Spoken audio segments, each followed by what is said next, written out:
Welcome to Barnyard Language. We are Katie and Arlene, an Iowa sheep farmer and an Ontario dairy farmer with 6 kids, 2 husbands, and a whole lot of chaos between us. So kick off your boots, reheat your coffee, and join us for some Barnyard Language. Honest talk about running farms and raising families. In case your kids haven't already learned all the swears from being in the barn, it might be a good idea to put on some headphones or turn down the volume. While many of our guests are professionals, they aren't your professionals. If you need personalized advice, consult your people. Welcome back, everybody, to another episode of Barnyard Language. Katie and I are hanging out again today, and we are glad that you're here with us. So, Katie, what's going on the farm this week? Is it still frigid and cold out there? It's actually slightly warmer today. I don't think we're quite above freezing yet, but we're getting there. We had those triplet lambs late last week. I'm trying to remember. I don't know what day it was. I don't know what day it is today. Whatever. You're unscheduled lambs, right? Yes, this is not yes. supposed to. We generally start lambing at the end of February, first week of March, and one of our rams was in with the ewes for, I think, less than 2 hours 5 months ago, and this is the second set of lambs we've had. But knock on wood, this should be all of them because it was a very tight breeding window. But the other day when I was editing, I had a lamb in here with me. Saturday, I guess it was. And she finally went out and sat on the couch with the kids and the babysitter and watched a movie, and they all had a grand time. And is that one doing okay? Seems to be. Yeah. Yeah. Otherwise, just trucking along, trying to get back in the swing of things. I've canceled a lot of things. I'm just coming to the realization that if organizing more and more and more is not helping you manage things, maybe you're trying to manage too many things, and that at some point maybe you have to get rid of commitments and items, and I don't want to say people because that sounds kind of harsh, but yeah, you're not eliminating anybody. Maybe it's time to reassess some of your commitments in life. Because before Christmas you were working part-time, or how many you did a jump in hours of your paid job, right? 25 hours, and I am now working 40 hours. That's a lot more hours. It is, and my initial response, as everyone else's was, well, lots of people work full-time, which they do. I don't know how they all do it. Certainly not farmers with spouses who also work full-time and have 2 little kids and farm. And a podcast. So seriously, if you have any tips or tricks, please let me know, because we're, trying to get off the struggle bus. It's hard. So that's a big jump. Yeah. It's mostly just trying to schedule things that, like, if the kids are gone for 9 hours and I have to work 8 of those 9 hours, then when the hell do I do everything else? So, because the time from when they get home to bedtime is a pretty dead run, and then the time from their bedtime to my bedtime is usually about 10 minutes because I'm old. Whatever. yeah. There's not a lot of it. Sleep. At this stage of life, you're not doing a lot of extra things after you tuck them in. Yeah. I know a lot of people are like, "Why just stay up till 1 a.m.?" I'm like, no. That I tried that. It was not a good fit. So no. Sleep needs to factor in there. So yeah. How are you doing, Arlene? Well, I mean, the kids are still at home, so we're getting lots of quality time together. Yeah, it's gotten the last couple of days quite cold, so that introduces, potentially some more difficulties into the barn, but it doesn't look like it's going to be a huge long stretch of super cold weather. That's when things start to, really start to fall apart, when you can't really get ahead of it. But there's supposed to be like a 20-degree swing in temperature in the next day. So, I mean, it's going from super cold to back to more temperate. So that'll be weird for my head. I tend to get those barometric pressure headaches. But beyond that, so farm life is pretty good. I've had a few new calves, but nothing crazy. And we got another cow in on a last minute booking to the abattoir this week. So that's kind of good. We've been doing a little bit more selling, basically just ground beef and a little bit of other cuts kind of to friends and neighbors, and a little bit on Facebook Marketplace, kind of get around the no animal sales rules in creative ways. So I've had a bunch of return customers. So we didn't have another cow booked until March, but we were running low. So that's a good problem to have. we were able to get a cancellation spot. So we'll have a cow going in tomorrow to get done up, and then I can let some people know that we've got more meat, hopefully in a couple of weeks once it's back from the butcher. And other than that, yeah, still working on grade 2. We've got 2 options in our school system at this point or within our board. You can either be synchronous, which means you log in and do a class where the teacher is leading things, or you can go asynchronous, where you get the same work, but you're doing it on your own schedule. So we're trying that for a few days, just because the logging in and being part of the class, while in theory is a good idea, it ends up taking a long time and not actually getting a whole lot done some days. And my little guy is not enjoying that. So I'm trying to lure him with we can get done a lot faster if you just write the sentence kind of thing. So yeah, we'll see how that goes. Maybe they go back next week. That's the rumor, but I don't know. I'm not holding that much hope at this point, but they'll go back to school someday. Eventually. Yeah. Yeah. Yikes. I mean, who doesn't love to just spend the winter locked in your house again? Yeah. I'll tell you, I was rereading the Little House on the Prairie books this year, and having kids really puts a different spin on, reading about Ma Ingalls out there on this one-room cabin on the prairie with 3 small children all winter. Yeah. Just oh, great. Yeah. Oh, we did take the kids to the movie theater for the first time this weekend. So that was... What'd you see? We went to see Sing 2. It was cute. Very cute. The boy child is officially not old enough to go to a movie in the theater yet. The girl child loved it. One of her classmates had gone to the theater last week, I want to say, and so we've heard about nothing but theaters. And I love that at 5 now, she's at an age where if it's something she's heard about or seen on TV, she is clearly an expert on it, and she can speak with great authority about movie theaters and all sorts of things. What it's going to be like. Yeah. That's an exciting milestone. I forgot about the kind of that first movie experience. Yeah, she was super into it, but the boy child is not quite there yet, which is fine. He's still he's on the young side for that sort of thing. Yeah. At least in a kids movie, you don't have to worry about leaving or making noise. Some people around you don't mind too much. Oh. So yeah, the leaked news is that the kids are supposed to go back to school on Monday, but there hasn't actually been an announcement from the Minister of Education yet. So I think they're going back. The only issue is going to be the new quarantine and isolation rules are super strict. So like if one of my kids has a runny nose, then everybody has to stay home.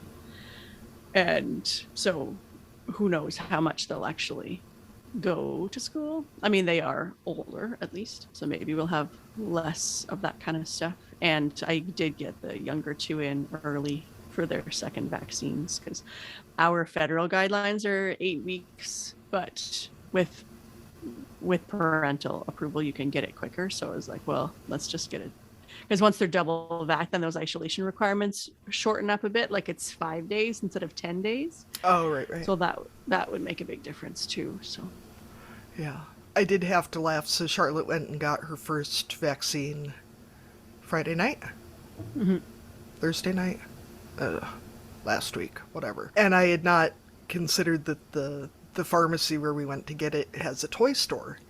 And so we were talking about going to the movie theater, and she goes, no, I want to go back to the doctor.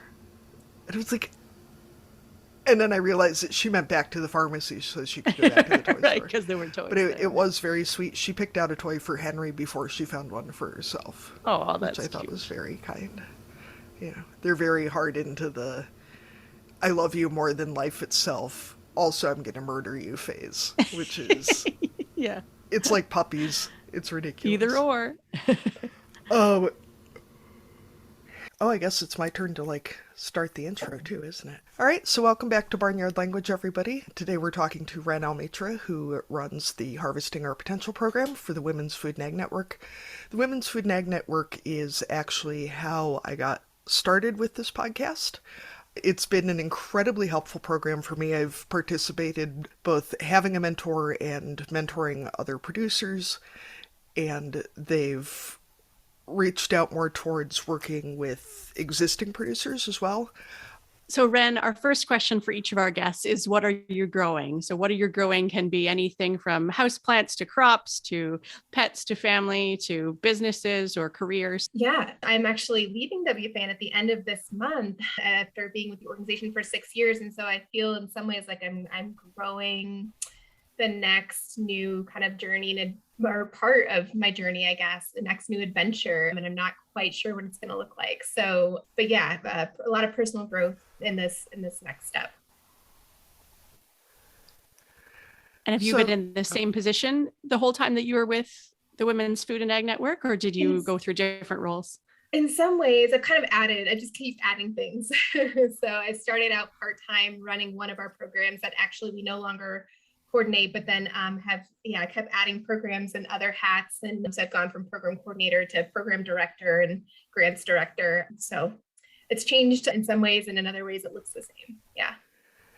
That seems like that's kind of life in the nonprofit sector, is that nobody ever gets rid of a job. They just add more different stuff. It's a lot like farming that way. Right.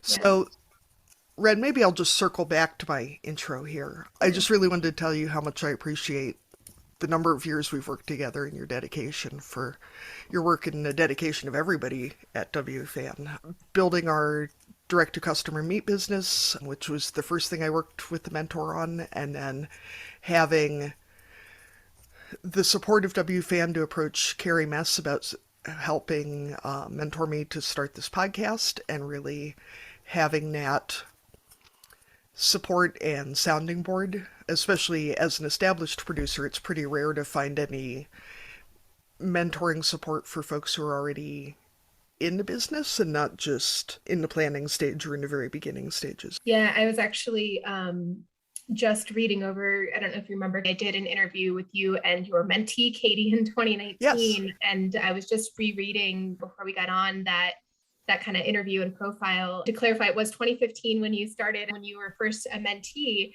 And I think, one of the things that has always struck me with working with you in this program is, one, that you've been both a mentor and a mentee. So you've worn both hats. And I think you therefore have a lot of unique perspective on, and you've been with us, like you're one of the longest kind of running participants in this program. So you have a lot of historical perspective as well. And then, you also you're one of our few mentors who has done both kind of like hands-on on the farm, mentoring, but a lot of distance learning as well, which I think we're seeing as you mentioned, as we make this program more accessible to existing farmers who maybe already have land and have started a business of some kind, but want to grow it in different ways or lean into certain skill sets a little bit more. I'm finding that those folks tend to do better with like a distance-based or kind of virtual-based mentorship. And so I feel like, again, your experience has really lent well to helping us understand how to grow this program best. And then, one other thing that I really appreciated about working with you is that you really bringing to opening my eyes to the conversations around parenting and farming and how, since I've been involved with WFAN, of course, that's been part of our conversations, but it hasn't been really direct. And so I'm really excited that, I'm hopeful. And I think through your podcast and through the little bit of work we did through the conference this year, I hope we can continue to grow those conversations. And so, there's so much I really just appreciate that you've been a part of this program over the years. Well, and I think for myself as an existing business owner, one of the nicest parts about working with WFAN has been the ability to do online phone calls, whatever sort of off-farm mentoring, because a lot of mentoring programs are geared towards folks who can, pick up for 4 months and go work on somebody's farm. Mm-hmm. And it is an incredibly valuable experience. But if you already have a farm or a job or children or whatever, it makes it a lot harder to just, there's no way I would have been able to pack up and move to Shannon's ranch for 4 months. And she wouldn't have wanted me to, she has her own children and her own family and all that. And so it is really nice, and especially to work with a group that's been very responsive to feedback, and especially with having more programming for existing farmers and really pushing that, because it's not something that's commonly seen, and it is nice to have that ability. And I think having been on both sides, it makes it easier to mentor other people if you've done it yourself. And it makes it easier to know exactly what help you need if you've been on both sides of it. Absolutely. I agree. So for someone like me who doesn't know as much about the programs that you offer, can you tell us more specifically about the Harvesting Our Potential program and how it works? Yeah, absolutely. So the Women Food and Agriculture Network kicked off this particular program, gosh, I think honestly close to 20 years ago. There's been some years that have been a little less active due to funding, funding restrictions or lack of funding. But the crux of the program, the kind of heart of the program is this mentorship piece. So the idea here is that we match aspiring and beginning women farmers with like seasoned farmers and for a season of mentorship. And so that's kind of looked a little different over the years. It's evolved and grown. As Katie's mentioned a few times, we've also made sure to provide opportunities for existing women farmers through those season-long mentorships. We also have started a skill building mentorship for existing farmers.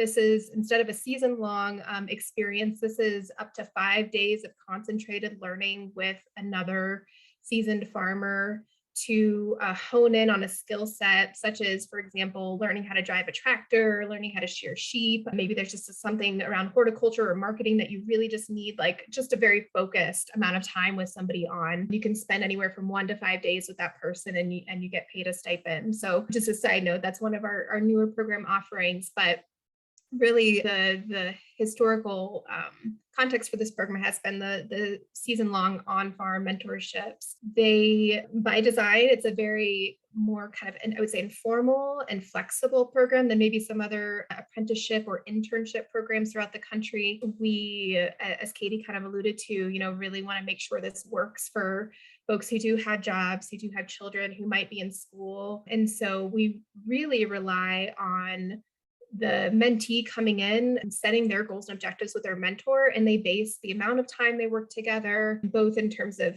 like weekly number of hours, but also the length of the mentorship on those goals and objectives. How much time is going to be needed to really check those off? And also, folks tend to come into the program with a list that has like 20 things on it. And so how to also help them identify what are the core things I really want to get out of this, honestly, a limited time, up to 3 months is not very much time on a farm. And so really helping them kind of prioritize that list. So my job is really just kind of matchmaker. If folks apply who don't already have a mentor in mind, I work with them to, again, understand kind of what they're hoping to get out of their mentorship. I match them with one of our mentors. We do a mentor training to make sure our mentors feel comfortable with, a range of things, from legal considerations to hosting somebody on your farm, to communication styles, conflict resolution, all, kind of the wealth of things you might bump into by having, a really concentrated amount of time with somebody. So this isn't just, it isn't just getting somebody on the farm to provide labor. It really is a combination of education,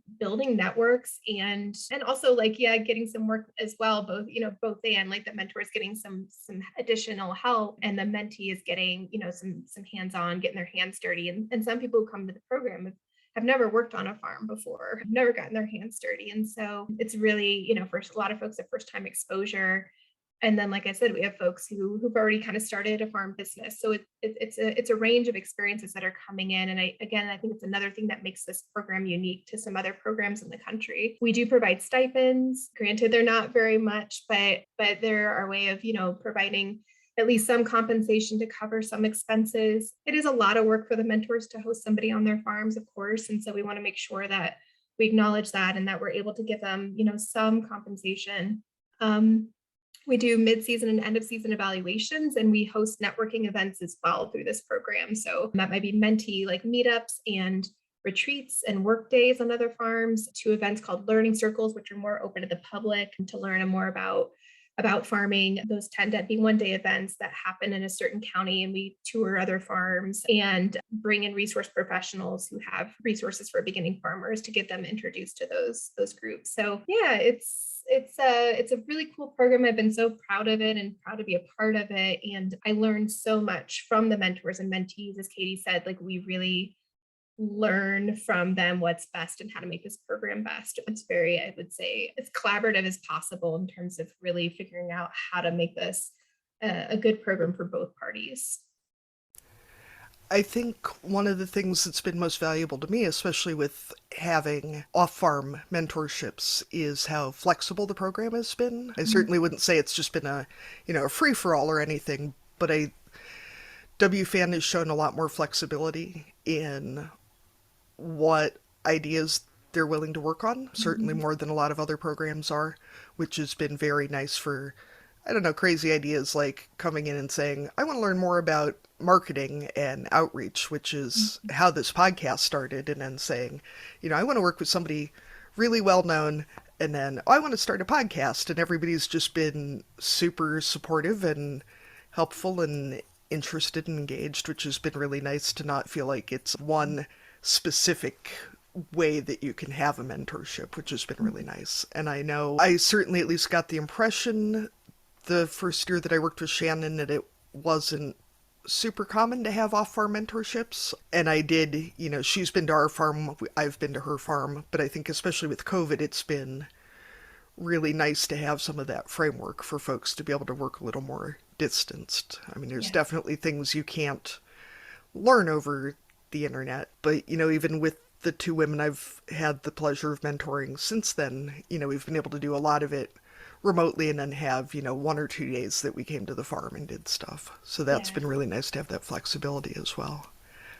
Yeah, I totally hear that and agree. And again, I think you've been a model for kind of how to make that work. And I think that last piece you said, most of it being remote, but making sure there's the opportunity for folks to go to each other's farms, I think is huge. Stephen a Day, has been, I think, really beneficial. So we just expanded this program into Ohio this past year in 2021. And actually I think we did 6 mentorships there. All of them were remote, actually. These are women, the mentees who, again, have farmland already or some kind of farm business started and just wanted that next level of support for really upping their game in their businesses and marketing and business planning. And so we had 2 fantastic mentors there who are rural farmers who are able to support them.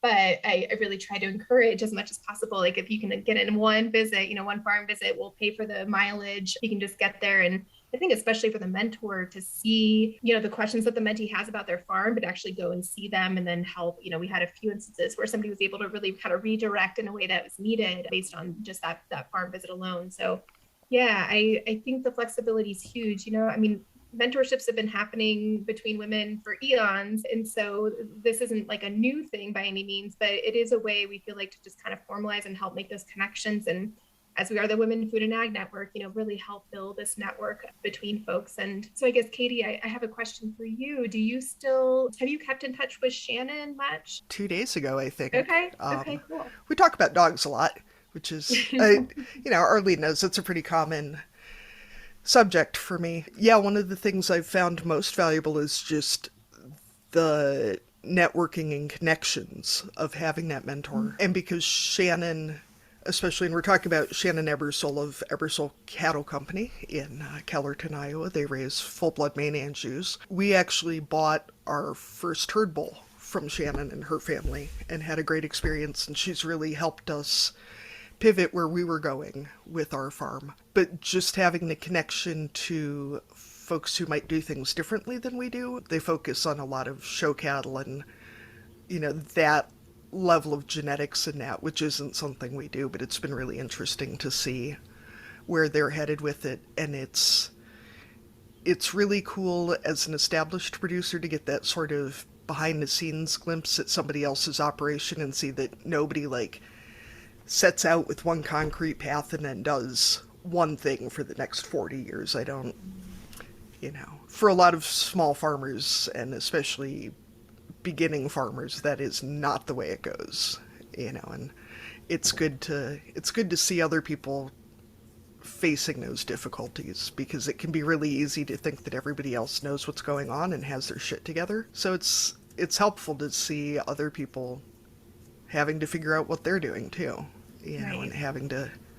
And Shannon gives the best pep talks. I think we should really put her on the payroll to just give pep talks for stuff. She's very motivational Yeah, no, I think I absolutely agree. We need cheerleaders in this work. Yeah. And I think what you brought up too is when we were thinking about the skill building mentorship, in my mind, farmers are always beginning farmers, no matter how long they've been in it, because it's exactly what you were just saying, Katie. And so being reminded of that and knowing that, yeah, there's always something new to learn. There's always a need to adapt and grow and diversify in some way that's why these mentorships are needed. So that's really cool to hear that you're staying in touch and that you're finding value in that.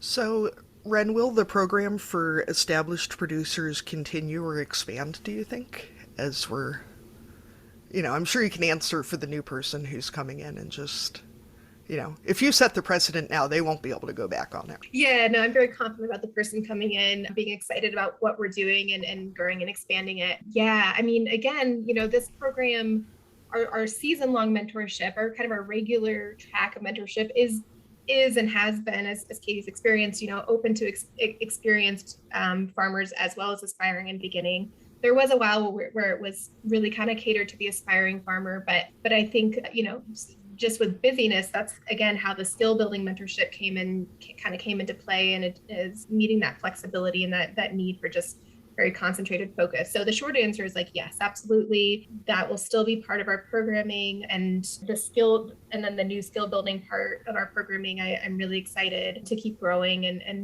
making that available. I also want to make sure I mention, because I neglected to earlier, that we have another new program expansion, which is farm sitting. And so this is an opportunity for existing farmers like Katie to, if you need a vacation, if you're able to get away for a vacation. And I know that it's harder for folks with livestock. So I think we still need to kind of figure out how to do this for folks with livestock, where it's harder to leave the farm rather than, having some vegetables, but an opportunity to leave, whether it's for vacation or just respite, or, maybe to get some additional training, somebody to get paid to come in and kind of help cover your farm chores for, a few days. And so again, this is another way that we see supporting existing farmers through this program. Yeah. So I just wanted to mention that, but to answer your question, Katie, yes, I will say the biggest caveat here is funding.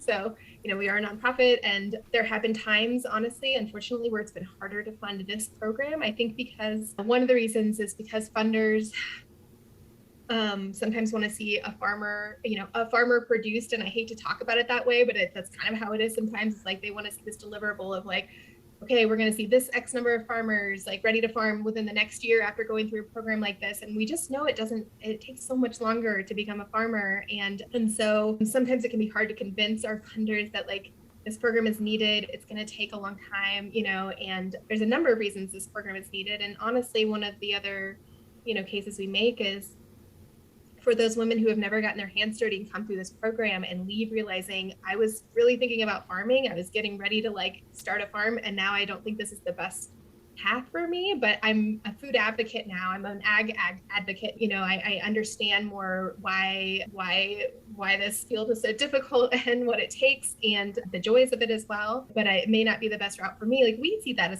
as a success as well, right? So that folks aren't just diving in head first and then and then really struggle or flail. And so I think there's a number of ways to gauge success, I guess, is my point. And so continuing to figure out how to find the funding to support the program is always a question mark as a nonprofit, of course. And so as long as we have funding, we will keep growing and expanding, and excited if you have any ideas about how to get people on board with funding this program. We're always all ears. So.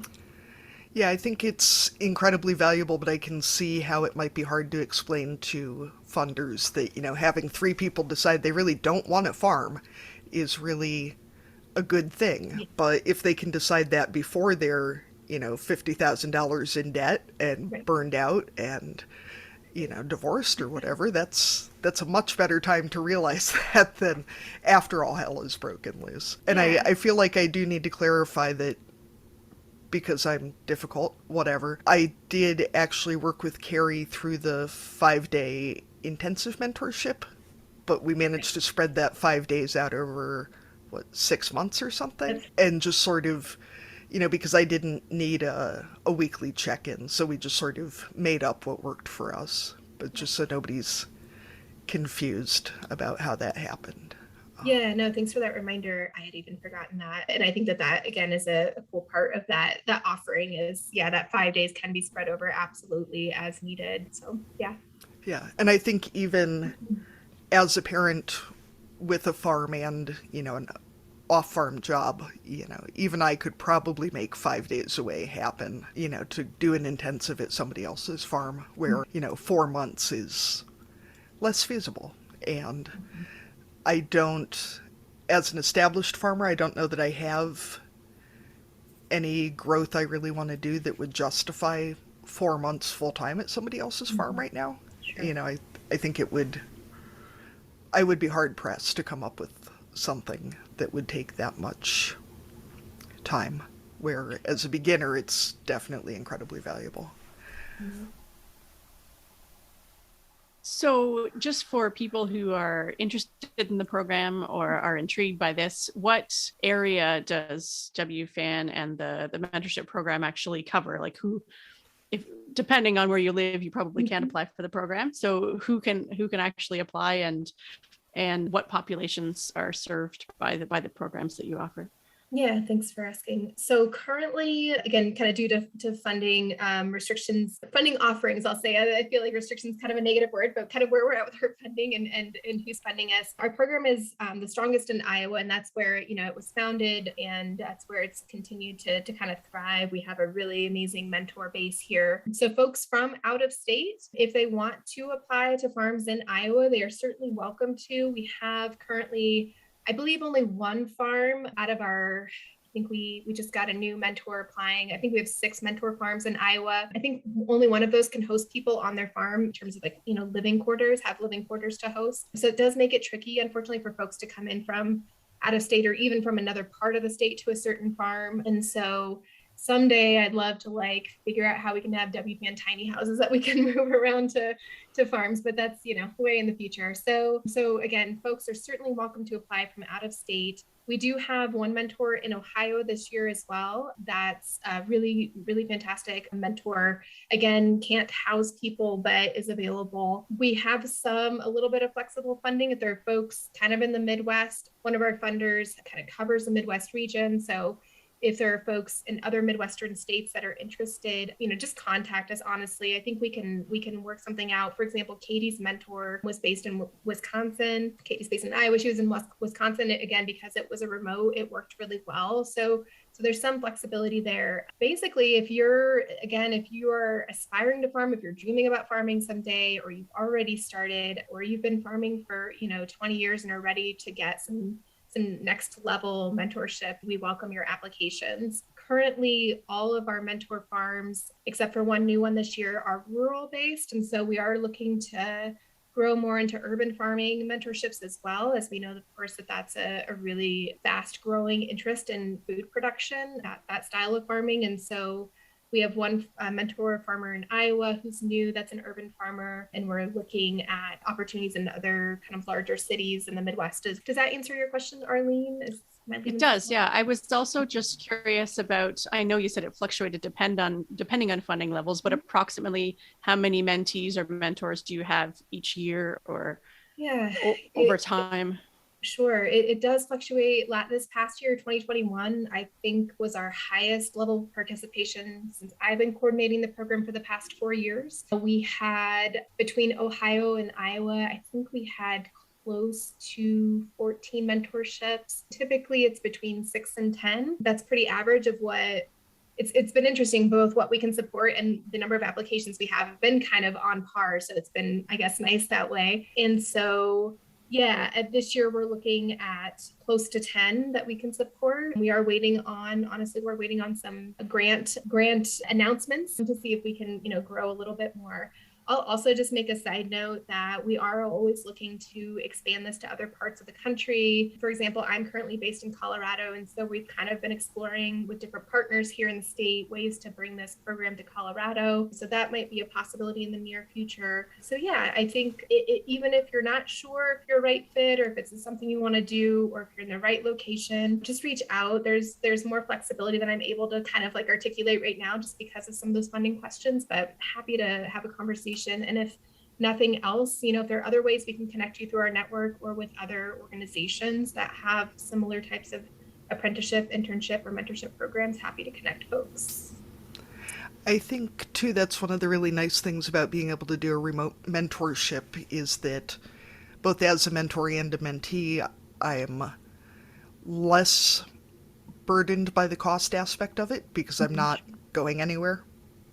Makes it a lot easier to do. And Arlene, I was thinking we should really connect Natasha with the Women's Food and Ag Network. Natasha Nichols is a urban farmer in Chicago who, if you want to talk about bigger cities in the Midwest, Chicago's kind of it. So that would be great. I actually have somebody who's reached out looking for a mentor in the greater Chicago area, and that might, want to work through this program. And I've been scrambling a little bit to try to find folks. So I would love to get connected with Natasha. Yeah, and she definitely seems like one of those people who knows everybody too. So, Sure. She seems like that level of connection has been one of the biggest benefits for me of taking part in these programs, is just having the connections to other people that you might not, it's hard to make the connections if you don't know the people you need to be connected to.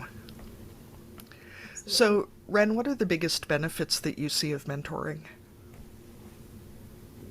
Yeah, gosh, I feel like we've kind of covered them, but I think one of the coolest kind of ways I've seen this program work is through, I didn't really know the term social capital until this, I was working through this program with some mentors and really understanding how crucial that is for farm vibrancy, for rural economy vibrancy, for rural vibrancy and local economy vibrancy. And so I think, there's kind of been a few different opinions about, this program. For example, like one farmer saying like, I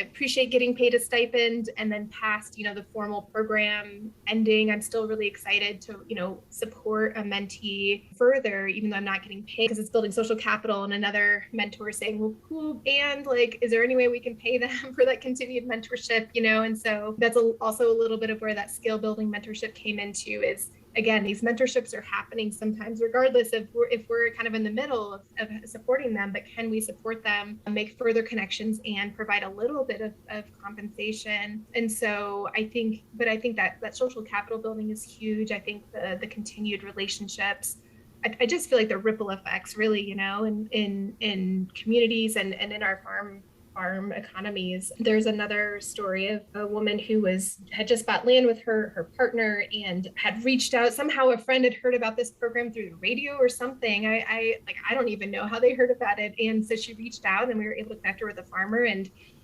she really redirected what she thought she wanted to do, her visions, into something that felt, kind of more practical. Again, getting that hands-on experience. She's like, okay, that's not the direction I want to go. I want to go this way. And so I think that's just invaluable, And so I think it's really just the core of it is about those connections being made, and we may never know fully kind of how that all ripples out into somebody's life and their communities. But I think that, growing farmers and growing food and ag advocates through this program is just, it's just kind of priceless. So those are a few. And Katie, I actually wanted to read a quote from that interview I did with you that I just think is so beautiful, especially as I think it's relevant for this podcast if I can. So I'm answering your question with your own words, but you said it's so vital to have our children, both girls and boys, seeing successful role models of women working together and farming together. This is one of the greatest values I see in programs like this. And I just loved that. I really think that's so true, as we need more models of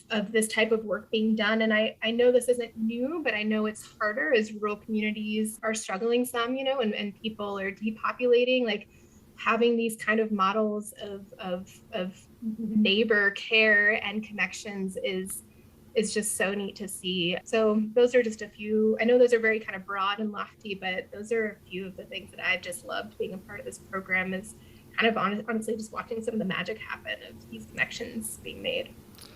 I have to say too, especially as a mentor, the value to me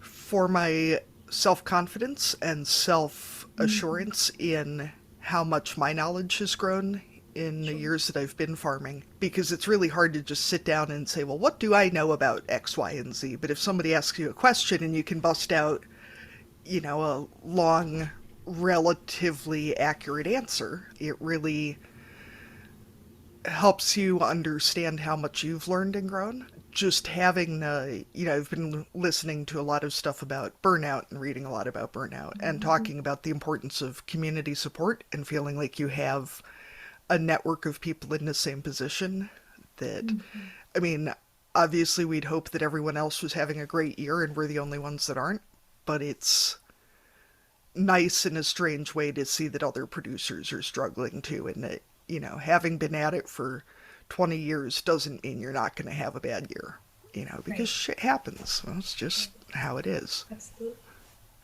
And that's great. I'm glad you brought that up, because it reminded me of another kind of benefit to this program that I hear from mentors through our mentor training, for example. Learning some of those tools about how to be a better mentor translates to how to be a better employer, a better farmer. And so ultimately, like, there's these ripple effects of like my business improves because I'm understanding how to be a better communicator with, folks working on my farm. And so therefore, like, our efficiency goes up and folks are happier, and happier to be working there. And I think, so anyway, just another, I think in addition to that confidence piece that you mentioned, Katie, which I think is spot on, is also like, it really can have these extra benefits of making a better farm business, and in some ways also a better community member, I think, in terms of those, those things that we, I think, overlook, like how to resolve conflicts when they arise, and understanding like you communicate differently than I do and you learn differently than I do, and so how can I help you and how can we figure this out together? It is extra work, like it is, and I don't take that for granted. I know it's a little bit of extra work, but I think it's really worthwhile for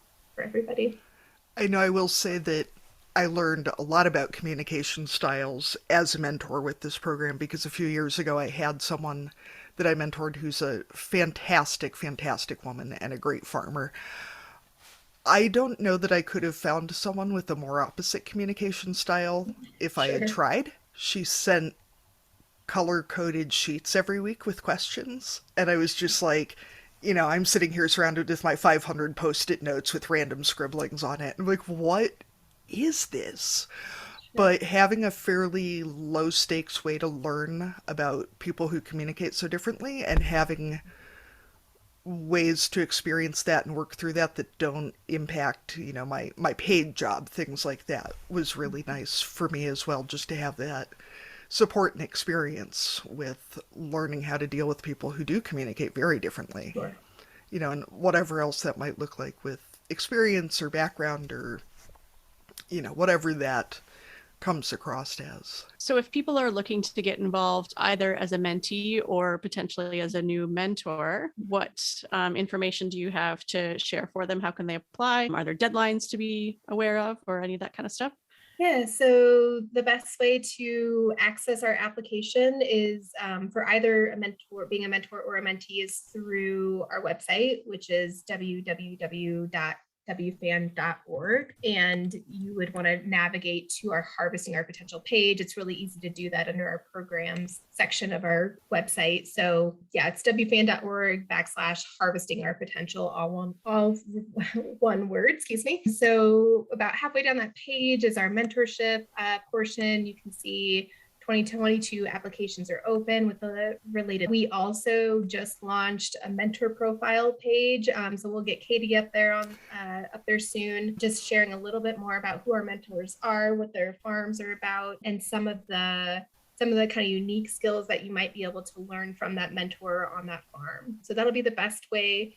Currently, my contact information is also on there. That'll be changing soon to the new person, my successor. Like I said, any questions about the program, even if this isn't the year, but you want to be considered for future years as a mentor or mentee, please reach out. We can keep you on a list, and happy to just chat you up. And like I said, there's other ways to get connected with WFAN as well that we'd be glad to talk with you. So Ren, what's next for you? Are you, and I can edit this out if it's like top secret too, are you staying at WFAN and moving into a different position, or are you off on some graded? I'm fully leaving WFAN, and I hope to be, yes, I'm on an adventure. I don't know what I'm doing next. I have a few kind of part-time gigs just to kind of keep the bills paid, but ultimately it is like a little bit more flex time to kind of figure out what's next. Hoping to do some grant writing support for different organizations now that I've got a ton of experience with that through supporting these programs. And like I said, I live in Colorado, and hiking right outside my back door, I'm looking at a trail just right outside my window. And so I'm hoping to just do a little bit more of some of that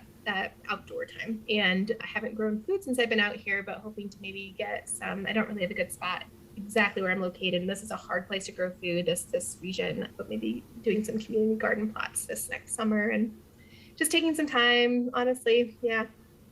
I think we all really undervalue the importance of taking some time and just taking that time to assess where we're going and what we're doing. And, you know, so I appreciate working with you, and I hope that whatever you do next is successful and enjoyable. And I'm trying to really like move away from these very like goal oriented, you know, succeed, work more sort of things in life. Fulfilling. Yes, fulfilling. Thank you, Arlene. Yeah, I appreciate that. I hear you there as well. Yeah, and Katie, again, like just it's been so cool to work with you, and I'm gonna be cheering WFAN and you all on from the sidelines. And it's been when I got this job, it was my dream job. So it's interesting to be leaving your dream job and kind of like, well, what's my next dream job? And I don't know. So it's been just a great organization to be a part of. So thank you, and thanks both for having me on. And I'm so excited that you're just doing this podcast. Generally, can I ask kind of where you all at with it, or what's your trajectory? Are you going to keep on going? Did you have a limited amount of time you're going to be doing this? So my husband asked this more recently than I would have anticipated if we thought we were going to do like 15 episodes. This is actually episode 20, 21, somewhere in there. I think it might be We've 21. interviewed a bunch of people that haven't even been released yet. So we've got like 30 episodes worth of material, but you know, Jim asked if we were going to do like 10 episodes or kind of what we were thinking. And I said, well, you know, it's about farming and parenting. So probably we'll cover all of farming and then all of parenting. And then by then we'll probably be able to circle around to farming again. So we're getting a really great response from a lot of folks, and I've been really surprised at the number of non-farming, non-parents who've been listening and really connecting with something that they find enjoyable. I think there's a real need for less formal communication, especially around farming and parenting together, that things that are out there are sponsored by different businesses or organizations or whatever, which is great, but it tends to be a lot more professional and polished, which are not words that have been used to describe us recently, but I think we're a lot more accessible and straightforward. And I think that's incredibly valuable for a lot of folks. So I guess we'll keep doing it until Arlene gets sick of me. We have no idea. We don't have an end date in mind, and we're both still, I mean, hopefully we'll be in the same place, you know, year or 2 years from now. We're still so excited and have, like, every time we talk about future guests, we have long lists of people or topics that we want to cover. So, you know, maybe when the excitement wears off someday, but I guess we'll be parents forever. So I'm so excited to hear it. Yeah. Long story short, we'll keep talking until somebody makes us stop. So, you know. And the thing with podcasts is we don't have any sponsors, so you just keep going. It's been really freeing, because I keep finding myself, even from reaching out to Carrie to be my mentor, that my first reaction was, well, what if she says no and then like laughs at me and then takes to social media to tell everybody about how I asked her this stupid thing and she said no, and and it's like, what's she gonna do? It's, you know, like, all she can do is say no. And, you know, I feel like one of the most often heard things on our production meetings, such as they are, is, well, there aren't any podcast police, you know, because we'll say, well, can we have this person on, or can we do this? I'm like, we can do whatever we want, you know, until somebody decides to start paying us to do it. Yeah. Do it, whatever pleases us and what best suits where we're going in life. And we've already had some yeses from some pretty amazing, well, I mean, all of our guests so far have been incredible, but from some people that I never thought I would get to talk to, you know, well, in person, over Zoom, whatever. But it's it's been great so far. So we'll just keep going.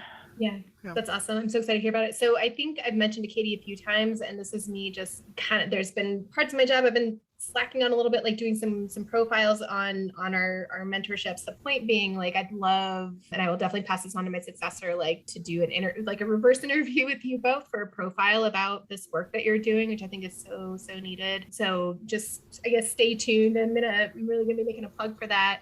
And then also, like, I don't know if it's in your interest or wheelhouse, but I would really be excited to see a full conference workshop, WPN workshop on this topic. And, you know, obviously, like, in whatever way that makes sense to you. Also, I'm not to, I don't know, just putting a plug there. So I know I at least would love to. I think it's really valuable, and just in the podcasting space, the ability to just have your show and talk about what you want to talk about and not have to have that level of policing, and just being able to be very transparent. I'm trying to think I really hate the word authentic because it sounds so like, you know, I bought this at Anthropology and it's authentic. You know, but to be very open with people, and that the more open we are with each other, the easier it is for everyone. And I know for myself, at least, like, one of the things I've been kicking around is whether we could do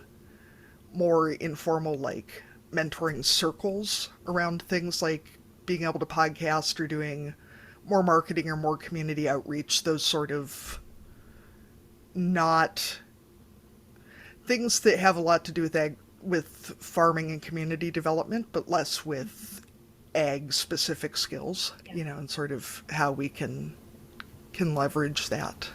Absolutely. Yeah. And that's great. And I think those are kind of the ideas that, like, I mean, not that has to be like a WPN specific thing, but those are kind of ideas that I want to hear about, to see if there are ways that we can incorporate more of that. So anyway, that's great. I think one of the best things for me from WFAN is that I don't think anybody has ever told me no about anything. It's always just been, well, I'm sure we can figure something out. And honestly, like, this year I really wasn't looking to do a mentorship in 2021. But then when you approached me and were like, well, we're doing this 5-day intensive. And I'm like, well, I know I was one of the people who really was pushing for programming for, you know, existing farmers. It seemed really rude to be like, not going to do it, you guys. So, and look where it's gotten us. Yeah, exactly. I'm so glad you said yes. And I'm so glad, because I remember you telling me that story of, like, oh, I can't reach out to Carrie. And she said yes. So yeah. She's totally famous. And it turns out she's actually super nice too, which I shouldn't tell because, you know, probably other people are going to ask her for stuff now. She's also good at saying no if she doesn't want to. So our other question that we ask each of our guests is, what county fair competition would you dominate? Real or imagined. And it can, it doesn't have to be a real category. You can make it up first, you know, to make sure that you win it, whatever you want it to be. Okay. I would need more time to, like, imagine something that's totally, like, not in existence, but I would definitely win. I would really want to win the okra, the vegetable award, blue ticket for blue ribbon for okra. Like, the biggest, most beautiful okra. Okay. I wasn't sure if we were talking like growing or cooking or consuming or... Growing. Like the most beautiful pod of just okra. That's my favorite vegetable. So, yeah. They really are an attractive vegetable. Yeah, it's a beautiful plant. So, and just really... I don't even know if we can grow them here. That's not something that's usually on in the seed catalogs, but I'll have to look that up. See, I mean, our growing season can't be too much different than Iowa. Yeah, we definitely obviously don't grow it as well as they do in the South, but it's just, it's always been one of my favorites. So yeah, thanks for letting me momentarily live out that fantasy. It's that one I fully thought through. So Ren, unless you have anything else to plug, we're going to move into our cussing and discussing category. Do you have anything else you want to say before we move on to our next segment? I don't think so. Do I need earplugs? Well, you don't have to swear. Okay. It doesn't get too foul usually. So as usual, if any guests would like to cuss and discuss with us, you can submit your cussing and discussing on any of the social media platforms. Send us a voice memo, any of that kind of stuff. We have a SpeakPipe. What's it? Do we just look speakpipe.com/barnyard language. There you go. You just record into the void and then it'll get to us. You can just scream Katie, right into the void. into Yep. the pipe. Not too I'm loudly, picturing, like- please, because I'm picturing like the end of a culvert. Like, what are you cussing and discussing this week? maybe the first thing I should cuss is the germs my kids brought home. So we're back in getting 2 kids out the door for school every morning. And the little one especially is just pretty sure that he doesn't have to go to school anymore. And it's such a blend of heartbreaking because he says, but I want to stay home with you, Mommy. I just want to stay home, you know. And also, you can't drop out because you're 3.5 years old, and that is not enough education. I mean, 3 letters and you can count to 5 if we're talking about combines. But it's just such a everyday sort of thing. And there's just no reasoning with the 3-year-old, and it is such an exercise in self-control for adults and trying to remember that there is no reasoning with the 3-year-old ever about anything. It's the everydayness of stuff, isn't it? It's like, why do I have to keep doing this over and over again? And you can't show any weakness because then that they're going to chip away at that. Well, and yesterday he refused to put his coat and boots on, and we were running late, and I finally just hauled him out to the car without him and, set them there. And then the whole way to school was, but I cold. Well, no shit, kid. Like, Yeah, I didn't, you had an I option. wasn't trying to make you put on boots and a coat just for my own entertainment. Anyway, Ren, what do you have to cuss and discuss? Okay. Well, as you were talking, so I don't have children. I've certainly taken care of a lot of kiddos in my life, so I can relate. I hate to say I can relate with you, but because I'm not a parent, I can't really. But I hear some of these stories and I've witnessed some of them. But I was taking care of a husky for a month. I know you said you also talk about dogs sometimes on here. I was taking care of a husky for a month, and as you were relating this 3-year-old story, I was thinking about how the husky sometimes acts like a 3-year-old, where especially when it's time to come home from, 1 to 2 hour, long walk in the mountains where he's never been before, it's this whole new adventure, he will just act like the oldest man. He will just slow down. He will straight up lay in the middle of the street. And while I can't help but laugh and love him, and it's very endearing, there are definitely some swear words that come out as well. And it's also like the neighbors think I'm so horrible right now because I'm literally dragging you up the street. I look I look horrible. So thanks for helping me maintain a good image with the neighbors, and also I'm late for a meeting now. And so anyway, very endearing and also very frustrating at the same time. 10-year-old husky acting like he's a toddler. I did have yesterday, had to drag the kid into daycare, and he cried and cried and cried the whole time. And of course he has such a great time once he's there. Mm-hmm. And I came out and, all the kids walking to school walk in front of the daycare because it's right next to the school. And I came out and I just sort of thumped my head down on the steering wheel in frustration and totally just slammed my forehead into the horn. And just blared the horn at all these kids that were walking by. And so everybody's just staring at me. And I was like, this... whatever. This is just how it is now. Yeah. Because this is just what it is. Anyway, Arlene, how's that 4 kids and a puppy at home going? Well, yeah, I mean, it feels like you guys are gloating because you actually get to leave your house. So, yeah, I guess my cussing will be not going anywhere again because schools are closed again. Mm-hmm. So at this point, they have announced that the kids are supposed to go back as scheduled on Monday. But the last time they canceled school, it was on a Monday and we didn't go back on Wednesday. So until Sunday night, I don't believe it's actually going to happen. Mm-hmm. So we'll just go with, the ongoing cussing the damn pandemic because it's garbage and it sucks and nobody wants to get sick and everyone's trying to do the right thing. But I want some people to leave my house every once in a while. And I don't want to do grade 2 anymore. Yeah. I think I enjoyed grade 2 when I was there, but I'm not enjoying doing it over again. Well, I'm sure your virtual school responsibility level was a lot different when you were in 2nd grade than it is now. Yeah, that's right. I maybe still whined when I had to write a sentence, but I wasn't the one trying to make a person write just one sentence so I could take a picture and send it to your teacher. Yeah, Just one sentence. So how's the puppy, Arlene? Oh, he's fine. Is he good? Okay. Yeah. How's the Doom cow? I can never remember if her name's Saturn or Jupiter. Like usually she only tries to hurt me when I'm prepping her. Today she went after me when I was prepping the cow beside her, which I said was not part of the deal because that's just extra sneaky. Because usually I figure once I'm done with her, I move on to the next animal that I'm out of her range. But no, she tried to swing around and knock me into the gutter again. So yeah, still not my favorite. Yep. I had a day-old calf try to kick me last week. I was like, well, aren't you your mama's child? Shit. Just whatever, kid. All right. Do we have anything else, Arlene? I don't think so. So I think we'll just thank you, Ren, for joining us today, and good luck in your future adventures and some very long hikes in your future.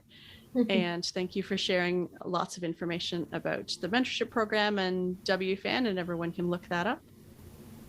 Yep, absolutely. Thanks, Katie. Thanks, Arlene. It's great to be on. Thanks, Ren. Take care. Yep. You too.